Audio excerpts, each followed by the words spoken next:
Hi guys, this is my iPad Mini 3 case. It is from EOSO, that's the brand. And this comes with a keyboard, a Bluetooth keyboard. So yeah, this is my iPad here. Just to put it, you just press it there and it will click. Hear that? So yeah, that keeps it secure.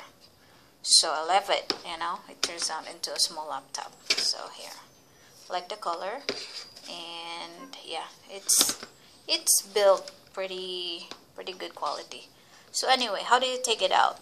It's either you can push the back here, push it inwards, and eventually the sides are gonna loosen up, and then you slowly take it out. Or you can use a card, like whatever card you have that you don't use anymore. Just use a card like that, just insert it on the side and then let it run through, clockwise, counterclockwise, or however direction you want to do it.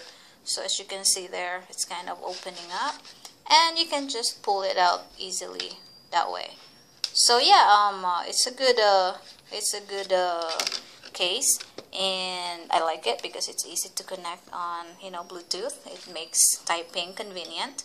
And this is the power button right here, up here. So it's on, and when you want to connect it, you press connect. And the first time you connect it to Bluetooth, it will give you the prompt to enter a PIN code. So that's all you gotta do, enter the PIN code, and then you're good to go. So yeah, let me see, Bluetooth keyboard is this one right there. So it's connected, and let me show you how fast this is to respond when I want to type something. So right there, it's typing pretty easy, just like a regular laptop. So yeah, I love it. Quality is great, and color is fantastic, and yeah, it makes my iPad, carrying my iPad convenient. Thank you.